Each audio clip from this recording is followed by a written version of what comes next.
I built my dream DIVA preset pack, and today I'm going to show you exactly how I built it, what's inside the pack, and why it's my dream preset pack.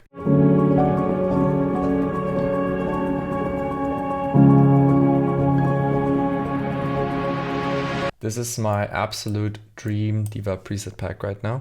I actually worked together on this after I finished the initial preset pack with another sound designer called DIVA. And this guy has been working with some top audio brands out there, designing a bunch of preset packs, and together we crafted this preset pack and finalized it. Let me quickly show you.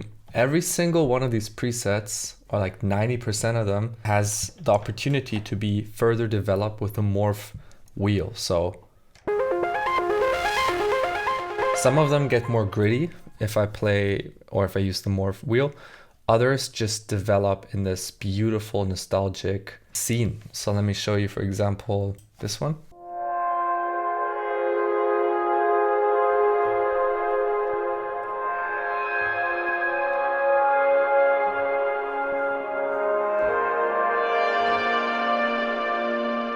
So the morph pad always does something else with every single preset, and it's very important to me that the morph pad got routed to most of the presets and does something, because while you produce, I'm a person who loves to play on the keyboard and do things very organically.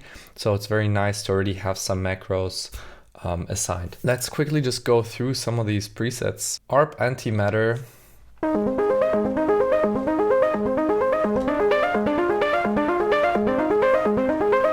It's a very interesting ARP, has a lot of movement to it.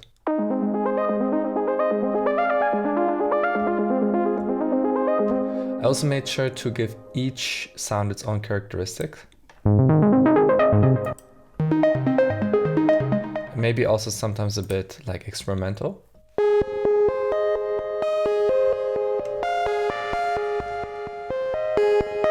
Because I feel like sometimes DIVA packs are very like mainstream, and other times they can be not so mainstream.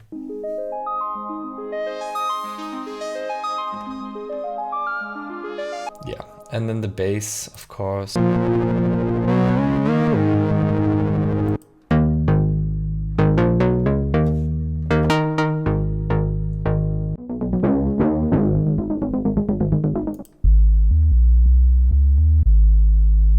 Also, bass sub here, for example.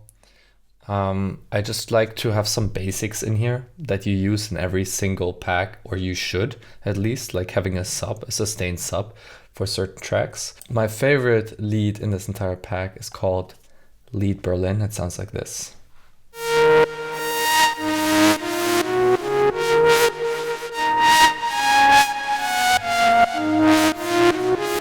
I created this by accident like 2 years ago, and I remember the day I created this, I was like, oh my god, this is insane. And yeah, the feedback I got from people on this one was also really good. So yeah, just getting the pack for this lead, it's honestly super worth it. Or I have like leads in here that are a bit more like plucky. When DIVA improved these sounds, he basically added a little description here.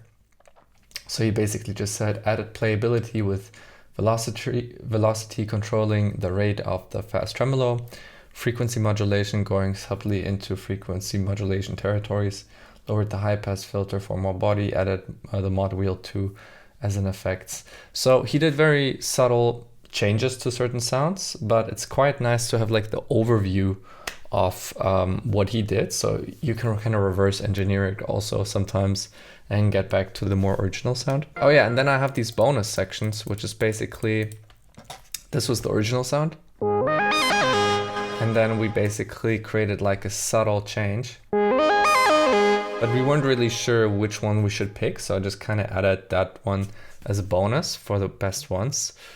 It also happens here for this pad, for example. It's the pad forever. And this is the second pad, so it's very different, but yeah. For example, this one is more static and plain, and this was like a DIVA enhancing it a bit. Just making it a bit more lively, a bit more organic. But I sometimes like also just the plain ones, you know? Gives me more like Paul Kalkbrenner vibes, and I like to use these in my personal productions.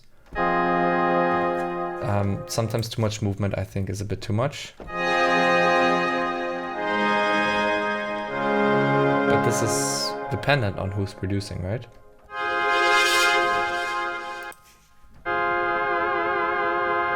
And also the modulation we have assigned to these are slightly different.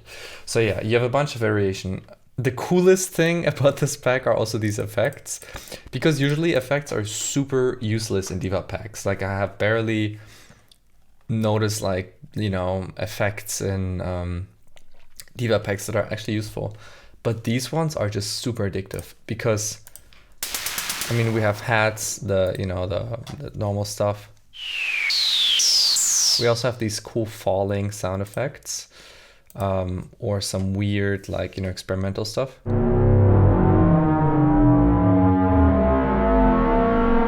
Which can be really cool for like building tension. But the coolest thing are these sound effects, LFOs.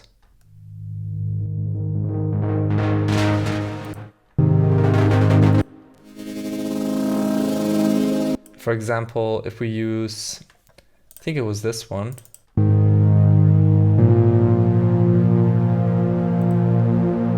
Yeah, if we use the sound effects LFO1 and just turn off the LFO,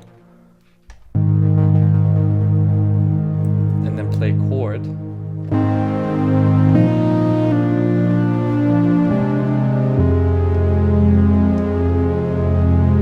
It has this insane movement going on. So sometimes we created sound effects out of like actually completely different sounds, like pads. So this is the preset pack Amsterdam Glow from District Audio. There is a free demo version, so you do not have to commit to the full pack. So the free demo version can be found on District Audio under free downloads, and you can check out the pack here. It's called Amsterdam Glow. Type in your name and your email, and you should get it sent straight to your inbox. If you want to check out the full pack, you can just scroll down and click here on Amsterdam Glow and check out the entire preset pack with some more demos. And yeah, got inspired by Leidseplein in Amsterdam, which is kind of like a district for Amsterdam's club scene, especially for melodic house. A lot of like renowned clubs like Colorize play there and perform there. And this pack was crafted around that vibe for us going there during ADE. And, you know, just having fun. And this is how this pack got evolved over years of 3 times going to ADE. I'm listening to a bunch of melodic house music, producing it for years, you know. So, yeah, go check it out. It has some super useful stuff inside. And, yeah, please like and subscribe. Also, make sure to check out the free demo on districtaudio.com if you want to download this pack, of course. And otherwise, I wish you a beautiful day. Take care, and I'll talk to you guys soon. Bye-bye.